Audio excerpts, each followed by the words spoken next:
Hello, welcome again to my story tent. Once again, I'm bringing the story tent to you. Now, last time I told you a story about the prince and the party in the castle far, far, far to the north, or far, far, far to the south, or far, far, far to the east, or even far, far, far to the west. It all depends on where you live, really. But this time I'm going to tell you more about the party. This time I'm going to tell you about the party, and I'm going to tell you about the queen.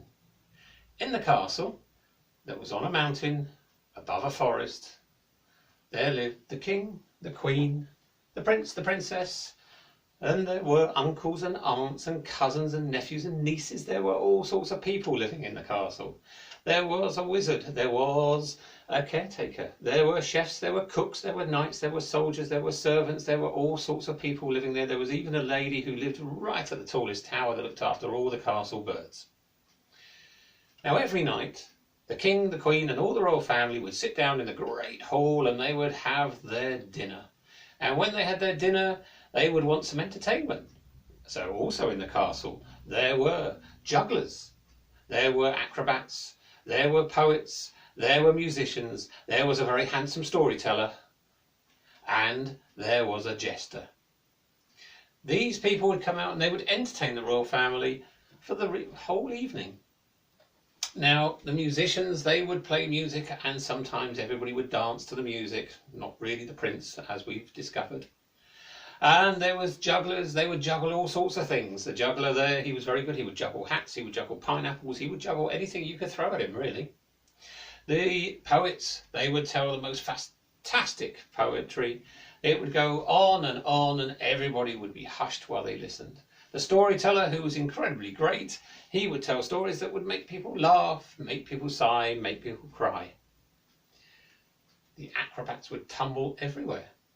They would jump on each other's shoulders, they would throw themselves in the air, and they would make huge pyramids, just for the entertainment of the king, the queen and the whole royal family. But the jester was called Jonathan. And Jonathan the jester, he thought he was the greatest entertainer in the whole wide world. And he would be quite sniffy with the other entertainers. He would say, yes, acrobats. Isn't that really just falling around the place and holding each other up? It's not jestering. Or he would say to the storyteller, aren't you just making things up as you go along? He would say to the poets, well, anybody can rhyme a word, can't they? Anybody can rhyme a word. I mean, I can rhyme a word with bird, that's easy. Not so difficult at all. Or he'd say to the musicians, yes, music, you're just really reading something off a page and playing it on that instrument. It's not difficult. I, on the other hand, am a jester, and I have to make people laugh. And making people laugh is one of the hardest things in the whole wide world. And I just happen to be very good at it. One night, the king, the queen, the whole royal family had finished their dinner, and the king stood up, and when the king stood up, everybody stood up. And he said, bring on the entertainment. And he sat down again.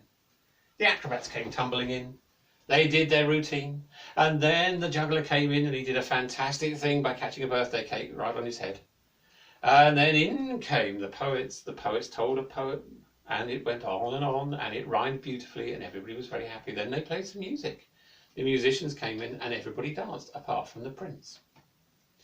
And finally, after everybody had been through and the storyteller had finished his story with a happy ever after, in came Jonathan the jester. He came and stood in the middle of the room and he bowed deeply. He said, Your Majesties, I am here to make you laugh and make you smile. I notice you've got to the cheese course. He said, why? Why is Edam so strange? I'll tell you, because it's made backwards. And the queen laughed. And when the queen laughed, everybody laughed. He said, Your Majesties, he said, how did the cheese paint his wife? He double-glossed her. And the queen, she folded over with laughter. Oh, she found this so amazingly funny. And Jonathan the jester said, and what do you make cheese puffs from? What's it matter? And the queen had tears in her eyes, and Jonathan went on and on with joke after joke after joke after joke, until finally the queen said, oh, too much, I've had enough. And Jonathan the Jester, he bowed deeply. He took the round of applause that echoed around the huge hall, and he bowed himself out. When he got outside, all the other entertainers were there, and Jonathan said, "See, that is entertainment. I, Jonathan the Jester, am probably the best entertainer in the whole world."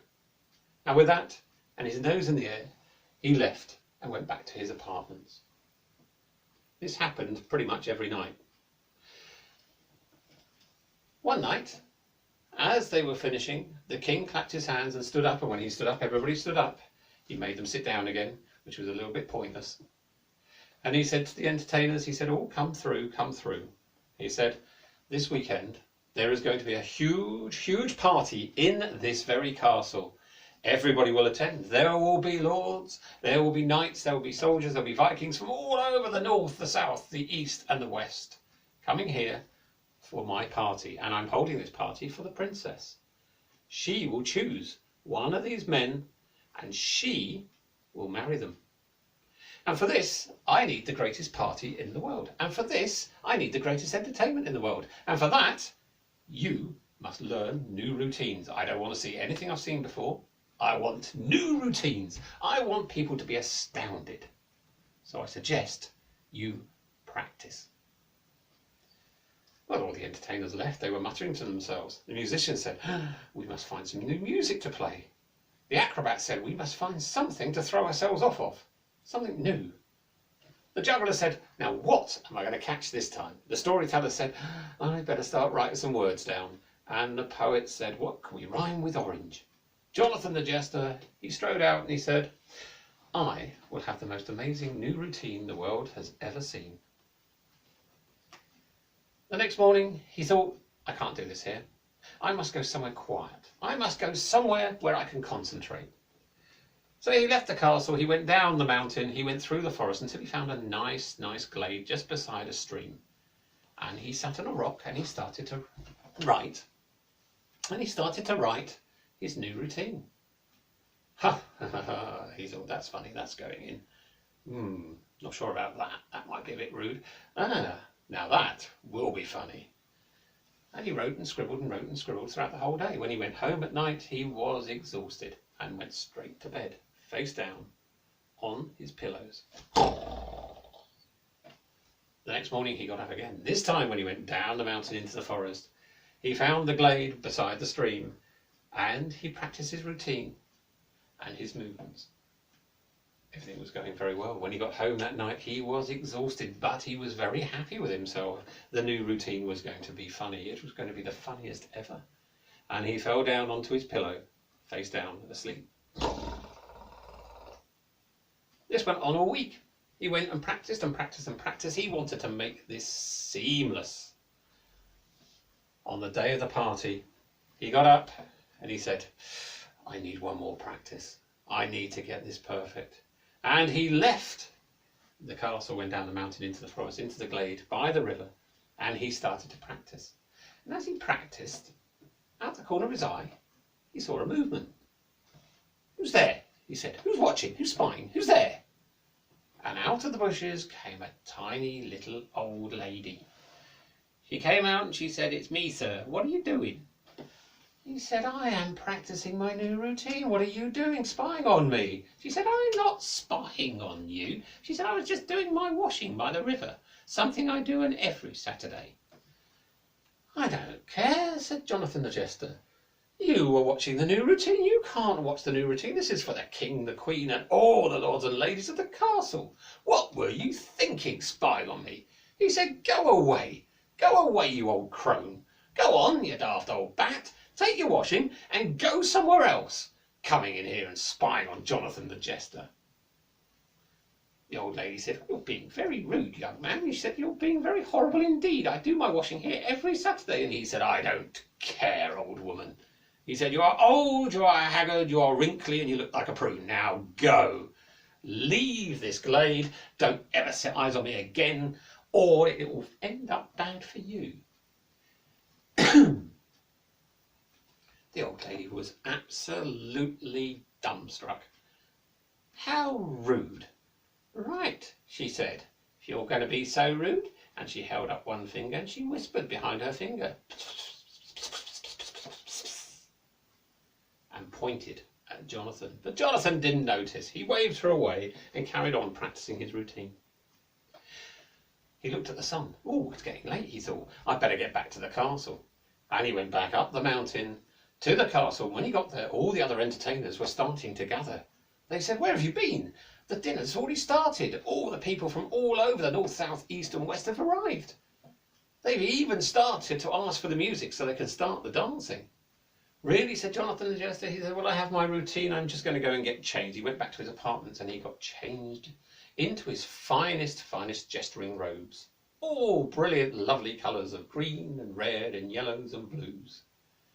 He went back down to where the great hall was, and outside were all the entertainers. The musicians had finished, the tumblers had tumbled, the acrobats had acrobated.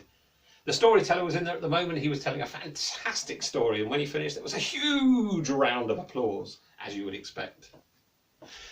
The poet went in. He told a short poem this time, very amazing, but it was a fantastic poem, and he did rhyme orange with something. And then in went Jonathan. He strode into the middle of the room. He took off his hat. And he said, "Your Majesty's lords, ladies, gentlemen, invited guests," he said. "What do you call a woman with a radiator on her head?" Everybody stopped and hushed and listened. He said, "Anita." Ha ha ha! How everybody laughed. He said, "What do you call two men in the window?" Curtain rod. Oh, how people laughed. What a funny joke. The Queen was in tears yet again. "And what do you call a woman with a sun lamp on her head?" said Jonathan the Jester. Tanya. Ah, how people laughed. This was one of the funniest sets they'd ever heard. New jokes they'd not heard before. He went on and on. He did his routine. He pranced around. He did funny movements. He juggled something. And then at the end, he stopped and bowed. The room went crazy and everybody applauded. The Queen stood up, and when the Queen stood up, everybody else stood up. She said, "Oh, Jonathan," she said, "you are so amazingly funny." She said, "You are so funny indeed." She said, Come, you will spend the rest of the party, you will sit beside me here. You are the funniest person I've ever heard and seen, and you are my greatest entertainer. You will sit beside me for the rest of the party." And Jonathan bowed deeply. He was so privileged. He was very proud of himself. He walked up and stood beside the Queen, and the Queen said, "Everybody sit." And she sat, and beside him Jonathan sat, and when he sat down, it went. The Queen was shocked. She said, what was that?" And she stood up again. Everybody else stood up, including Jonathan. She said, "Who made that noise? Who made that terrible, terrible, disgusting noise?" She said, "That is so rude at my party." Everybody looked at each other. They were quite embarrassed. "I don't know. Who was it?" She looked around and then she sat down again. And because she sat down, everybody else sat down. And as Jonathan sat beside her, he put his backside onto the chair and it went.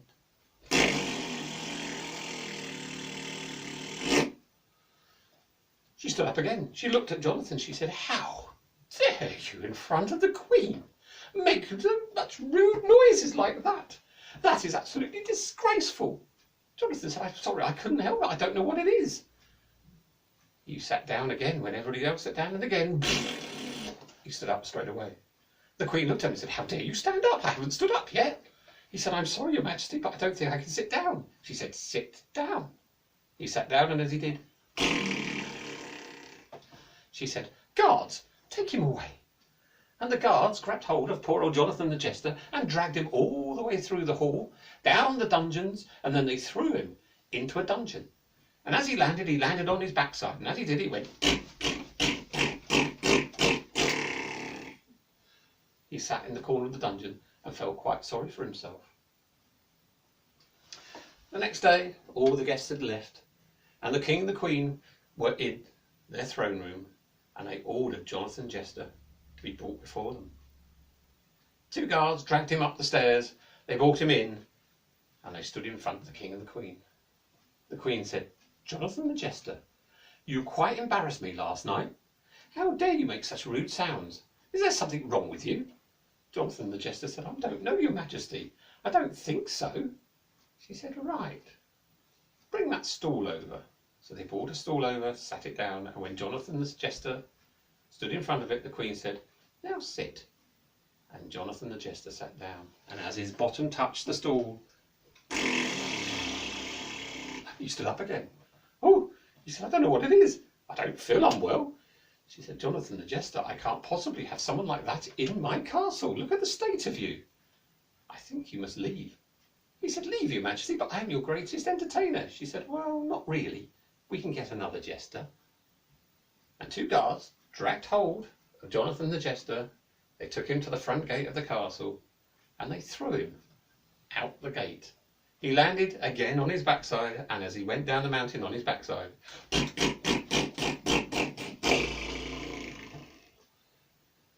he wandered through the forest.